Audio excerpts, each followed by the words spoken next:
How are we doing? Good? 2 days in Vegas? Anyone lost any money? Anyone didn't lose money? That'll work. Anyone make any money? Oh, there we go. Cool. So my name's Ida. I'm going to be having some conversations with these two. We're going to be talking about how to build a winning product team. And maybe we can start off with some introductions. My name's Ida. I'm a senior product designer. Probably the odd one here as a designer, but taking notes on what PMs want. And I work for a company called Mercury. We are building a banking stack for startups. Yeah, pretty much it. And I'm David. I run this company called Interna, where we look at product management engineering. We do consulting, so we'll go into companies and give them advice on what they should do in product management engineering. We coach and mentor CTOs and chief product officers. We function as interim CTOs and chief product officers, and we do diligence for VCs and PE firms when they're putting money into companies. I'm Lee Barker. I'm a senior product manager with Zipco. We're a buy now, pay later. So we do set up installment payments for consumers, and I handle the repayment aspect. So once you make the first installment, my team handles getting the rest of the money. I also do a lot of financial accounting aspects for the company as well, along with other repayment methods. And that's about it. Cool, awesome. Maybe to get a little bit more context, what sort of role does product play in the organizations you work for? Product works very closely with our leadership board on just covering the big rocks. So leadership, for example, the founders and the C-suite, they'll say, hey, we want to accomplish, lowering our overhead costs, increasing our revenue. We want to be more regulatory compliance in this area, and we say we want to expand into this country. That then gets translated by all the leaders below it, being product managers, VPs, and whatnot, to then how do we accomplish that? So for example, with repayments, I would say, hey, I can help lower operating costs because I can get us a new way to make repayments or collect money that's cheaper than we have right now. How can I execute on that? Because then that rolls up into the overall big rock or initiative that is, hey, let's lower our operating costs. And so we consult with a lot of companies. We do everything from small startups to the Walt Disney Company. And our fundamental thesis is product and engineering are one team here to serve some customer. And so we only work with technology companies. And frankly, if you're not product facing, we're either going to convince you to be product facing or say we're out. But that's fundamentally what, we are here to help product and engineering drive change into a market. Yeah. So it's fundamental for us. Yeah, that's really cool. We've had 2 days of full-on conversations about the challenges and the opportunities for building product teams. A little bit from your experiences, what are some ways that makes a product team successful? You want to go first? All right. I think you touched on a lot is the working together with engineering very closely. So on my team, I think my team is a very good example of this because I work with an engineering manager named Dee. She is the best. And I think that the reason we've been able to weather the storms of, the shifting regulatory landscape around buy now, pay later, they've become under a lot of regulatory scrutiny. Also just the changes in how, people's buying patterns based on the economy. Me and her work very, very closely where even though product, quote unquote, based on, agile Scrum methodology, is a single ringable neck and helps direct where we're going to go. That doesn't mean that it's product's, way or the highway. We work very closely with engineering, and we bring in, and my engineering manager, we work very closely to make sure, hey, does this approach make sense? Is the why, as you touched upon in the last panel, in the last presentation, why are we doing this? Is the explanation make sense?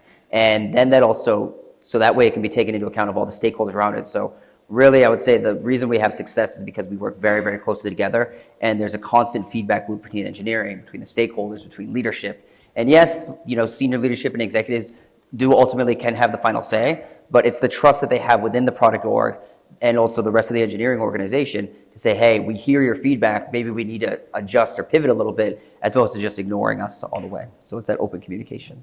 Yeah. And the way we think about it is in defining what product's role is, right? So the product roadmap is a series of bets that you're making for something, right? Here's who we serve, here's what they need. We're gonna put a bunch of things on the roadmap and each of them are a bet. We're not gonna get them all right, that's okay, but each of them has a thesis. Everything on the roadmap looks like, we believe by doing this feature for this user, they're gonna achieve that outcome, and we'll know that when we see this metric move.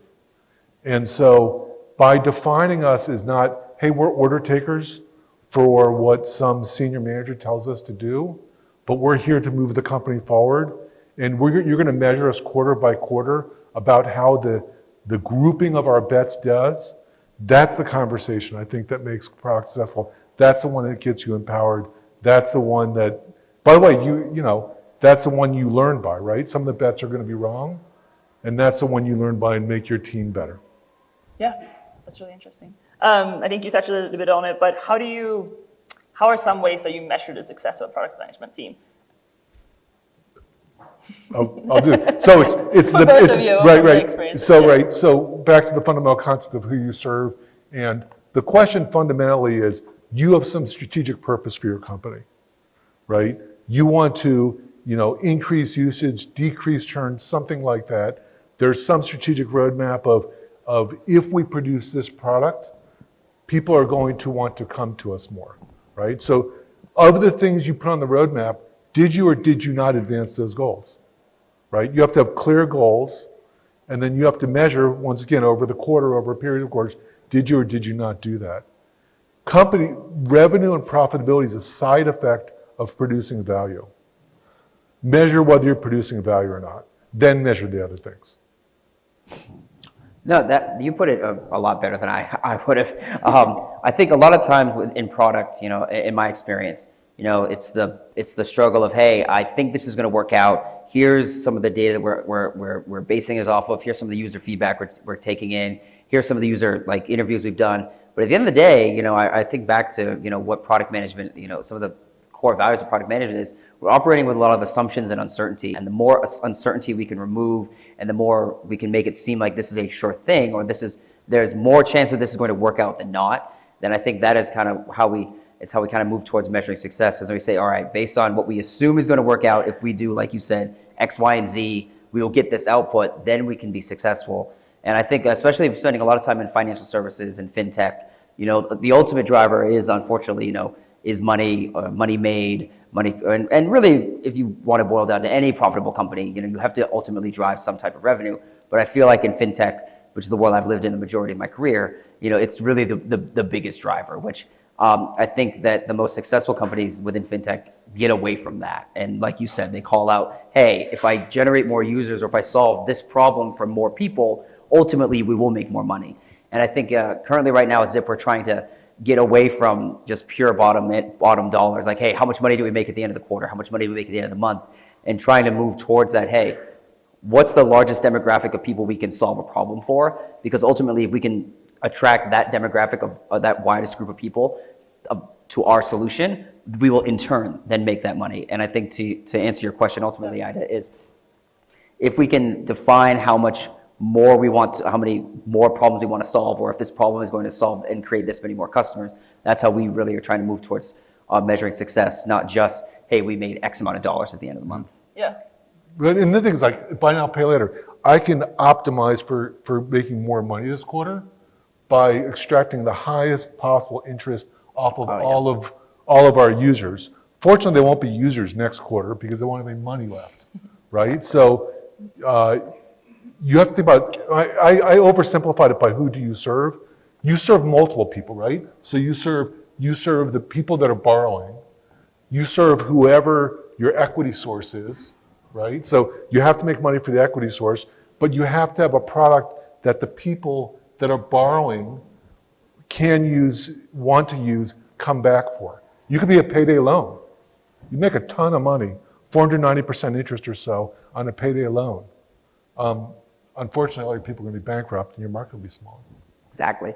One of the biggest things that we're actually trying to move towards is away from just commodity goods, which is you know a need, but try to move towards like, hey, how can we help our customers use this for something that is going to help them be more, you know, financially stable in the future. Like right now, we're trying to move towards being able to offer a solution for utility payments or, things that you have to spend money on every month, like your cell phone or your electricity bill, that is in a way that's not going to put you behind, but also keep you current, but also allows you to use our product to give you that more financial freedom to make those payments easier and spread them out across the month. And again, by shifting it away from a commodity solution that, hey, maybe our market ebbs and flows with the state of the economy towards, hey, everyone's going to have to pay for their cell phone bill. Everyone's going to have to pay for their electric bill. How can we move in that direction so that way now we're solving a problem and we're now creating that reusable longevity that is no longer just, hey, how much money did we make, but hey, how many people did we help? Because then ultimately we'll end up making more money that way in the end. This reminds me of a story. Sorry, can I take it aside? Go ahead. Okay. So who here knows lynda.com? Okay. So I consulted lynda.com, and there's a real Linda, and Linda and Bruce owned 80% of the company. And so I was there about 2 weeks, and I got this flame email from Linda that said, this woman unsubscribed from our marketing email list, and she's still getting marketing from us, WTF, except she didn't abbreviate. So I was like, lady, I just got here, got no idea, I'll go figure it out. And, so I went and I figured it out. Turns out there was 2 marketing email lists. They weren't connected. You unsubscribed for one, you're still on the other. So I went to her and I said, Linda, here's what happened. Here's what's going on. We'll go fix it. I was thinking in my mind, like, why is she so pissed? It's not that big of a deal. And I said, Linda, by the way, how did you know that she was, not unsubscribed? And she said, I read every email that comes into this company. They were doing $75 million a year worth of revenue at that point. They were going 50% year over year, 80% margins. Linda was rich. Linda was doing fine. She read every email. She cared so much about the customer experience. But the other interesting thing was, it wasn't just the emails she read from customers. She wanted to make the whole ecosystem work. So the people that develop courses, she was making sure that every one of those people were adequately paid what they were supposed to get from the usage. The corporate customers, she was tied in with that. Linda, I love Linda. I was kind of pissed that day, but I love Linda because she was so committed to creating value for everyone in the ecosystem. And then she sold the company. I'm going to forget the exact number. It was 1.3 or 1.4 billion. At some point, it doesn't matter, But she did it because she created a company that created value for people. Yeah, that's a really cool story. How do you sort of balance measuring, tracking success while also creating space for failure, experimentations, all that kind of stuff that's, you can't at the end of the day measure, but it may be needed, looking at, what Ronki was just talking about and kind of the themes around this conference. So I still, even to this day, still struggle with that because, to your point, I always kind of look back at it in the mindset of you have your engineering team and almost your scrum master saying, hey, we want to build things right. We want to build things the right way at the right pace so that way we don't make mistakes. And they really want to build the right, and that can be a very wide range of time. And with product, it's almost the opposite mindset. It was like, hey, well, we need this done by this date, by this time. And how are we going to be able to deliver this? Because, we have deadlines. I have people that we need to answer to. And I think the best ways that I've always kind of approached and solved that question you asked is going to the people that are generating these timelines and generating these asks and trying to understand, why is this date on the calendar here important? What is tied to this date? Now, if it's tied to, now in fintech, we run into this a lot where, there was a regulatory requirement that if we aren't compliant by this date, we will be not allowed to operate in this area. Well, then that's a very good reason. And when that reason is then passed along to the engineering team, that it provides that sense of urgency, but it also provides us the reasoning for a trade-off to say, well, if we need to deliver all these things by this date for a very good reason that everyone agrees and everyone understands, then all these other things have to come down on the priority list. And I think that is the best way that I've in my experience managed that, is saying we all know everything's important all the time, but unless everyone agrees which thing is the most important, then it's going to take the amount of time that it does. And I think I've been very fortunate in my career to work for companies that have given me that space and my teams that space, because I think part of it is that we've been able to have leadership and partners that understand, hey, things happen. But I also think it's a problem that I still am looking to understand better and solve, because there are instances where it's not the case. I remember working for one of the first product management jobs I had. They'd been around for almost 20 years. It was bottom line technologies. They had iterated on, mailing, on automating check printing, to now they were doing ACH payments. So they had grown with the shift in technology in their offerings, but they've operated like a very, very old world kind of mindset, which was, if it's due this date, it's due this date, no matter what. We don't care if the building's on fire, it's going to get done. And I think seeing the stress that puts on people, seeing the stress that it puts on the teams, and seeing how that type of approach is sometimes unacceptable in certain situations, taught me to better understand, hey, how do I make sure that if someone is saying this date on the calendar is the most important, well, does everyone understand why this is that most important? Because if it isn't, then we need to get a better understanding of that. And so I think that's right, but I also have a different way of thinking about it, and I think someone disagrees with you and some might be a little different, is that it's important for the engineers to know the why, because there's 2 or 3 ways to do anything. If they don't have the context, they're not going to pick the right way time over time. It's also important for the engineers to know the why, to say, oh, if you want this date, I can't do that, but I can do 80% of it this way. And by the way, here's some other features you might get, which I can now say because I understand why. But there's also an empathy thing that I think that's important. It's important for the engineers not to assume the product managers are right. It's important to the engineers, because engineers often, this might sound biased, because it is biased, I guess. It's important for engineers, engineers tend to like to build an infrastructure that will scale over the next long period of time. And what I say to them is, assume all the product managers are wrong, right? These are all bets. Let's not overinvest in the bets. We don't have a 3-year, we are probably directionally correct, but we're not specifically correct. So that big architecture that you want to build might be wasted. Let's build the minimum thing we can do to make this bet here. Here's my promise to you. You'll get to refactor. As a matter of fact, I'm asking you not to ask me permission to refactor. You're closer to the code. The next time you get here, if it's not doing the right thing, just refactor. But I'm asking you not to build something big. We're going to try to time box things because we don't want to overinvest in these bets. How do you get the engineers to understand the why? How do you get to that point? I ask them why. I go and I say, okay, here's the stuff on the roadmap. We've described it. And then before they start anything, I ask them to tell me why they're doing it. Normally I try to take the time to, have sessions with them, explain it to them. But I like what you just pointed out, because a lot of times, we'll be talking about something, we'll be ideating, or, we'll be bouncing things off them as we're starting to figure out each month or each quarter. And I think going back and retouching on that, saying, all right, we're going to bring this initiative back up. Does everyone understand why we're doing this? And if people nod, I think I should be taking it to the next step and be like, all right, well, you guys tell me, why is this important?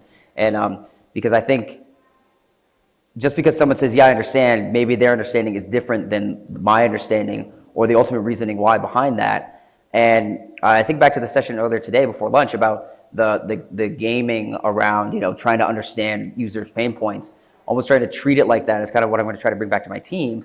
Because if you get people to be more engaged and look at it from a different approach and get them to explain to me why this is important in different ways, it can ultimately maybe help unlock why maybe someone doesn't quite understand it. And the better they can understand it, the better solution they can ultimately build, because then they have a deeper understanding of the problem we're trying to solve.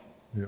And there's another thing. So people know about retros at the end of sprints, right? People go and retro at the end of the sprint says, how can we make the next sprint more efficient? You've got to retro things that are on the roadmap after you release them. Yep. And you have to give it 2 weeks or 3 weeks, whatever, right? That's the way you're going to learn, like, oh, our process for putting things on the roadmap, or something we assumed is wrong, and have the engineers in that meeting to say, oh, we performed the way we expected. That's interesting. Did we learn anything? We underperformed. That's interesting. Did we learn anything? We overperformed. That's interesting. Did we learn anything? Having them there, right? It's all about empathy for the user eventually. And you're going to learn. You're going to change your product process. You're going to change what you put on the product process. And you want people to be more thoughtful about what, more better understanding. And if you don't retro, you don't know. Do you find that, and I don't mean to interrupt or ask the question, but do you find that if there's an initiative that's very large. Like for example, right now we're doing a big partner integration with another bank to give us more regulatory, more national regulatory cover for our company. And it's been ongoing now, I should say probably in a couple months, it'll be a year-long project that has had multiple phases. Do you find that, because we did a mini retro halfway through because the project, for lack of a better term, was on fire. It was terrible. And we pulled together a lot of the senior leadership and the PMs. It was like, look, this is not going well. Here's what we're seeing. Here's where we're seeing gaps. We need to figure out a better approach. Do you find that retroing mid-project has as much value as at the end? Or do you try to align it with like, hey, we finished this first measurable phase, let's retro, even though we're immediately working on the next iteration, let's still retro on that phase? Or do you try to wait until you're at a more like, all right, we've really finished this big initiative as a whole, it took us a year, let's do a retro now? Yeah, so I retro everything. No, I do. It's crazy. Like, so with my admin, we have quarterly retros on how our relationship is. Like, so big projects, I think you absolutely have to take midpoints and retro it because it's just too long. Yeah. I think my wife retros me. She I hope doesn't tell she me. does. I kind of am scared about it. But no, like we literally in my company, we retro everything. We have, like I told you, those 4 things, we have a process for each of those 4 things. After every project, we retro the process. Like we literally retro everything.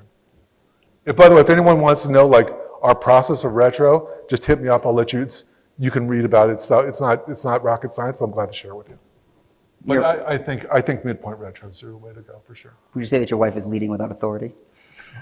No, I think she has the authority. We've been speaking a little bit about the relationship with engineering and product. How does that sort of work in like driving alignment across other teams? Talking design, a little bit egocentrically, I want to know as a designer, but we're talking about, it could be data, research, anything. What does that alignment look like? I think for me, at least in my experience, it starts with getting people involved early in the inception of the project. Like I try to find the balance between like, all right, well, we've written it on the back of a napkin, and now we're trying to bring it to a whiteboard. All right, and now we're going to try to bring it more towards like more formalized document. I try to get these other teams involved the moment that I think like, hey, like for example, like if I know it's going to be contained within just my team, then I know like, all right, I'm only going to have to review with legal. I know I'm going to have to review with kind of like the core group that I always have to review with. But if I have an inkling that's going to touch, say, like another team that's like at checkout, for example, that payments doesn't really touch, but I know this project might impact them. The moment during the inception process that I think it's going to, I bring in a close relationship person that I have, either the product manager or a lead on that, and I say, hey, I've got this idea. I'm still formulating. I'm still standing and checking it. I want to bounce it off you. What are your thoughts? And that way it starts to get them thinking at a stage where it's no longer, hey, I'm just coming to you with marching orders, do this, this, and this. It's like, hey, I want to get you involved early. And I think that helps, in my experience, get people online and get things streamlined. Because then when I come back, say, like a couple weeks later or a month later, say, all right, I've refined it some more. I now have an official document. I took your feedback into it. I want to make sure that we're still on the same page. Remember that thing I talked to you about randomly in the hallway or randomly on Slack? And then they say, yep. Oh, let me look at this. All right, good. This makes sense. Or now they've had more time to think about it. They can get more feedback. And I think I found that out. I used to do that at Toast with my engineering manager. Me and him would just go in a room and we would just spitball ideas. The stuff that we had, we'd talk it through, and then we'd figure out, all right, who do we need to go bring into the room next? And I carry that with me today because I find that helps get people on board early. So that way then they feel more involved. I can get their feedback early so I can get any gotchas. And then as we get further down the road, all right, now we're baking in the requirements. Now we know what we're going to do. Everyone's on the same page. It's no longer a surprise to someone being like, well, I didn't know what this was. How come we didn't think of this? So that kind of helped. Does that help answer your question? Sure. Yeah, and I think it's like almost as a designer, it's the same from our perspective. The faster I can loop in a product management team, an engineering team on my early sketches, could be anything. I feel like I'm getting buy-in, and we're all like collectively working on it too. So I can really relate to that as a designer as well. What about you, David? Here's my brilliant addition to that. Yes. But do you feel that as you get to the point where that's worked well when there's only been like, hey, there's 10 or 12 like teams or like product managers across like maybe like 4 key areas, and it's a small. When you get to an organization of scale, because I know at Toast we were starting to get that because we were getting upwards of like the 40 to 50 product managers because they had massive R&D. They had a massive R&D operation. we found that was starting to become very cumbersome. And I just want to know if from your experience, when you start to exit that, hey, I know everyone, like, hey, we've only got like 10 to 12 people. I know that if I reach out to this person, they cover this entire section of the product. This person covers the majority of it with 2 other people. When you get to the point where like, all right, well, we have 10 product managers for one portion of the product, and we've got 15 over here. How do you continue to get that, does it become cumbersome to have those conversations the way that I described at that level? So also yes, that becomes an org design question, right? Who is responsible for what? Who has authority for what? Aligning authority and responsibility become really important. Okay, I'm gonna tell another story. Is that okay? Okay. So the Walt Disney Company. So consultant of the Walt Disney Company was coaching the CTO of the Disney ABC Television Group. He quit, was working with the SVP. He left, was working with the president. And he said to me, the president of the Disney ABC Television Group, a guy named Bruce Rosenblum, said to me, what did you tell Scarpy, who was the CTO? I said, I can tell you how to make product management engineering about 10% better. And that probably sounds pretty good. Or we can talk about something else that's much, much harder, and people are gonna really hate you. In the first case, Netflix will kill you slower. In the second case, you might win, you might lose, I don't really know, but people will definitely hate you. Which would you want to talk about? And he said, I want to talk about the second, which I was like, good choice. And his problem was he had 3 groups. He had the guy who ran Disney Channel, and he had a digital group, and he had cable. And cable got most of the revenue, so that got most of his attention, but the digital group was sexy, so he kind of liked it. And the one who ran ABC News, same thing. The guy who ran ABC in primetime, the same thing. I said, your fundamental problem is your org design is broken. You've got 3 digital groups that do the same thing, and none of them actually really control the customer. They need to be one group. And here's the other, so you're gonna have to take these digital groups that people like and take them away from you. You have to change your bonus structure. They're gonna be really angry. You're gonna make them one group, and here's the other bad news, they can't report to you. Because the way the Walt Disney Company works is by channels to marketplace. So Parks and Resorts reported to Iger, who was the CEO. And studios reported to Iger, who's the CEO, and ESPN reports, like this is another channel, it's got to report to it. And it was an org design problem. It wasn't engineering, it wasn't product management. There was ways that could get better, but org design is like software architecture, right? And you have to, who's responsible for what, how do you encapsulate it, right? What are their contracts between other people, right? So who do you have to talk about? Who's your team and who are your peer teams? And the good news is org designs are really easy to change, right? It's just boxes on paper, so pick one, but expect it to change. And by the way, they did it and became Disney Plus. That was the. They made it happen. It worked. I don't know. Okay. Yeah. So sorry, that was a long story. Great product. I love Disney Plus. You know where that was going. Yeah. I think what we were kind of getting to is, building a product, winning product team, it kind of requires tons of good communication. And one aspect of that we haven't been touching is sort of the relationship between product and the CEO. And that could look differently, and I'm seeing a couple smiles around here, shaking heads. What has your experience been working on a product team and their relationship with the CEO, maybe the co-founders? So the best experience I had was at Toast, because one of the founders was a product guy. He was a product manager before he founded the company with another guy who was an engineer. And he was an engineer, and he basically, because he was a product person, the company was a very product focused group, which was amazing. And when he would sit in all of our weekly product meetings, he would show up. Here's a guy, I touched on this a little bit in my talk yesterday, but he would be talking about rounds of funding, like in the morning, but then he would leave that meeting to come to our product meeting, because he would want to make sure that that his face was there, that he heard what we had to say, and also would give his input. And I found that was the best experience I had, because he also understood what it took, that product has to move, that product isn't going to happen overnight, and that if he continues to pivot left and right every other month, that product is not going to be able to operate well, because eventually you lose the ability to all the contact switching and all the terrible things that happens when you change your vision every other month. That in comparison to where I am now with Zip, they had a overall North Star, but leadership I've found at Zip was trying to steer the ship too quick, was trying to do too much at once. And right when I got there, they expanded into 3 other countries. As of now, we've had to pull back from those countries because they spread themselves too thin. And I think it was the lack of the CEO or the founders being product people that they were sales guys. So that didn't realize, what they were doing and how they kept tacking the ship left and right and kept saying, oh, this looks good, well, let's try to do this. Let's try to close this country. Let's try to close this deal, as opposed to saying, how can we just build a product that's going to be the best fit for a product market fit in this area, or what problem are we going to solve here that's going to have the widest net. And I think that's kind of what has bogged us down at times at the time that I've been there. But to answer your question, when the C-suite or the CEO is a product person, you see it permeate through the entire company.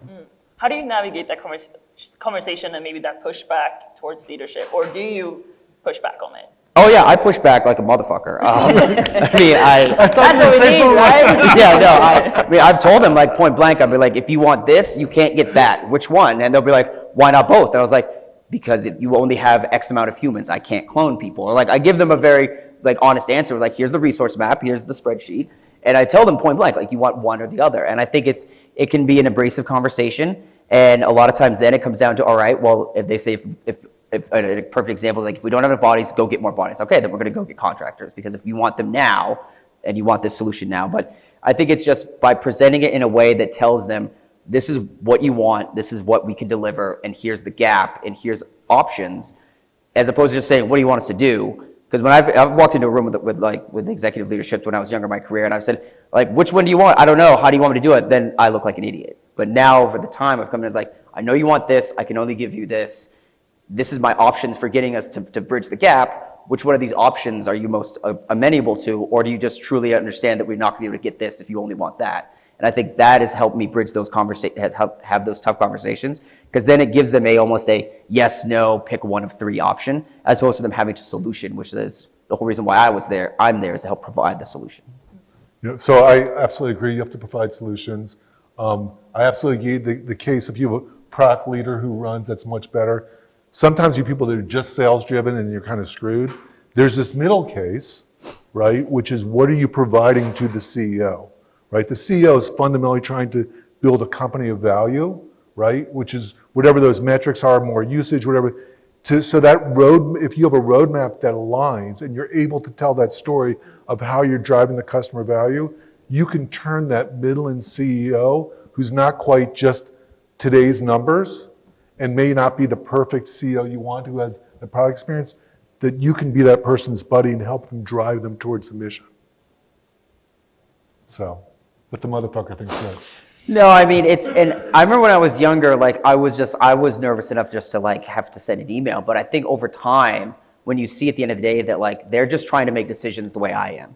And I think once I really started to understand that, product managers, albeit the title, we are leaders of the company, and we are looked toward to make decisions, whether it's, the smallest one around like, hey, we're going to move the button from the left side of the screen to the right, because we found that that's where, the screen loads better or whatnot. I'm not, as you can tell, I'm not a front end person. But even if something simple as that has an impact on, everyday users, and I think ultimately if that translates up to, like you said, can paint the picture to the CEO of how it's helping grow the company's revenue, how it's growing a customer's user base, that being able to connect that to the CEO, I think is a really good point that you made, because then it can help them understand why you're making the decision, the value of that, and it helps build that trust over time to then ultimately get because I mean, as of right now, the company I'm at right now, the leadership board is starting to realize that they need to listen to their product org more, and realize like, hey, we've had retention issues with our engineering, we've had issues, with the stock price, but overall, like, there's still people using our product. So like if we found that the founders and the executive board are starting to listen to us more, because they're starting to realize that, whatever they were doing wasn't working. And unfortunately, they had to do a trial by error. But I think they finally realized that if they kept touching that stove, it's still going to be hot unless they adjust it. I had a CEO, actually at a fintech company too, said to me, why can't you just do things when I ask you? He said, don't you just have people sitting around waiting for me to ask you? I said, I could do that, but that means you're not doing the last thing you asked me to. So would you like me to keep people in spare capacity, which I can do, seems wasteful, or do you want me to be, full out executing on this stuff? And well, okay, I get it, right? But it was like it was more direct and louder, but it was like that conversation. Yeah, that's really interesting. I think another thing that we've been touching on is a little bit that diverse product teams equals winning product teams. And I wanted to talk a little bit about what processes needs to be put in place in order to build a really good, diverse product team. Let me start. Yeah. Okay. If your executive management isn't diverse, your people aren't going to be diverse. That's rule one. Second, there's a parable about, you guys know about the parable about the elephant and the giraffe? Anyone hear about this? Some, yes, couple. Okay, so no. You're at a zoo, you're an elephant, starts raining. And giraffes go, hey, it's raining, like that sucks for you. Like, why don't you come in the giraffe house and hang out with us? And you're like, awesome. Like you're welcoming people in, you're making them diverse. That's great. So you now have a diverse team, but not enough. So the elephant says, it's your halls are kind of narrow. What can you do? And giraffe goes, lose some weight, elephant. Right? And the elephant goes like, I can't see out the windows, they're too high. It's like, just grow your neck. If the environment, it's one thing to recruit people, but if the environment doesn't fit them, they're going to tend to leave. You got to think about both how do you get them in and how do you make the environment work. Now, there are studies that say having diverse workforce has better outcomes. I don't know if that's true or not. I do know if you hire a more diverse workforce, you'll have more people that work for you. I don't actually even care about whether the outcomes are differentiated. I care about it's really hard to hire good people. Why would you only look in a limited set? That's a really good way of the elephant and the giraffe thing. I've never really thought about it that way, but it makes a really good point because, you can be like I've been interviewed because I'm a diverse candidate, and I remember I was. By the way, I'm not. I don't know if you noticed. No worries. But it's funny because I remember one time I was in an interview with someone where literally unprompted it was one of the founders because it was a really small company. There were about 50 people. Unprompted, he talks about how much they're involved with different the minority groups and how much the company's involved with different like pride events and this that. Unprompted.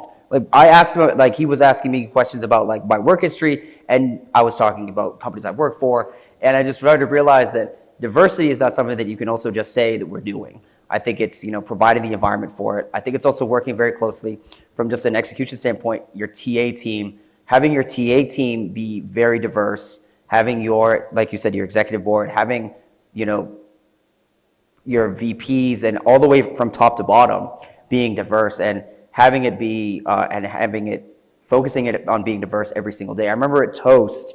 I hate keeping referencing that company, but it's one of the best examples of companies I've worked for, and I take a lot of what they've done and I try to implement it in places that I go, just because of the success, the passion that everyone had there. And one of the biggest things that they did is that they needed people badly because they were growing so quickly. They had a huge road like any company, but yet they refused to compromise on their hiring process of making sure that they were looking for diverse candidates, making sure that they weren't just looking at that they were taking the time to talk to as many people as they could and filtering down through it and making sure that they were staying committed to that, because they could have very easily sped up their hiring process, cut corners, but they didn't want to because they knew that in the long run, like you said, either they wouldn't be the right fit or the company would become a fit that people would not want to stay at.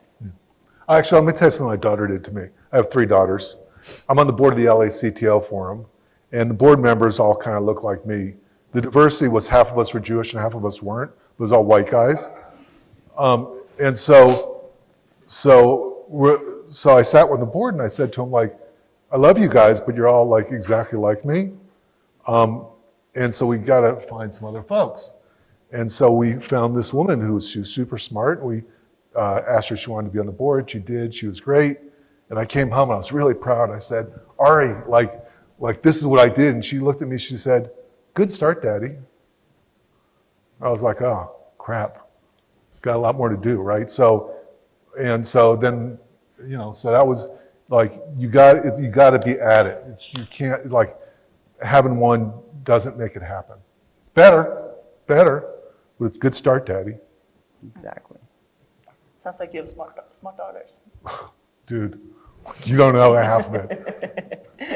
Cool. I think we are about time for some Q&A. Yeah, we got 10 minutes left. Yeah. Oh, perfect. Okay, yeah.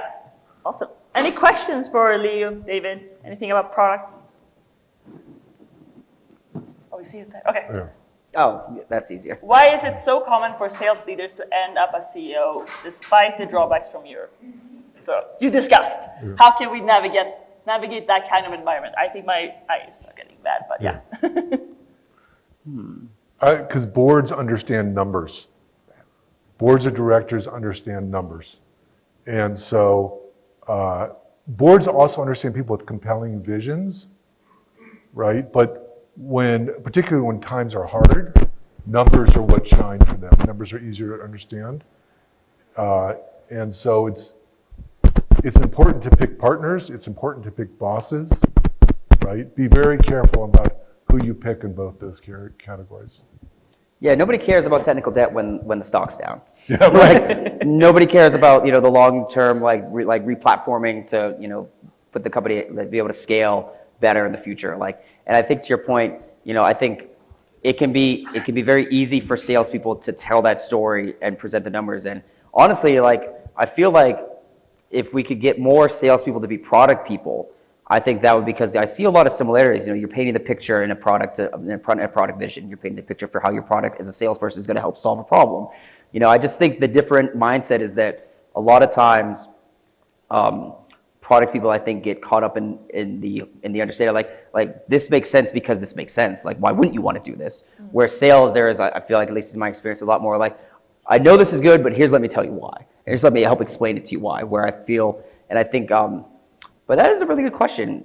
I think sales leaders ending up as CEOs, and there is a lot of that. Yeah.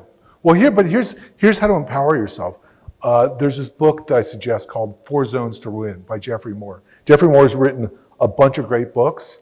He talks about different stages of companies and where they're at, and how other companies are innovating behind them and will eat their lunch, right? And he talks about models for how you build product and how you think about product so that doesn't happen. And somebody's going to eat your lunch. The question is it going to be you or is it going to be someone else? And so he also talks about a 3 horizons model about products that you're getting revenue off of right now, right? Sales guys are really good at that. The next horizon, which is the next innovative thing you're going to do, and the third horizon is R&D. And he talks about why those horizons are important and why your company will not sustain unless you think about all of those. And that's a way to either to talk with a board or talk with a CEO about having slightly more long-term vision than what we're selling this month. Awesome. Any other questions?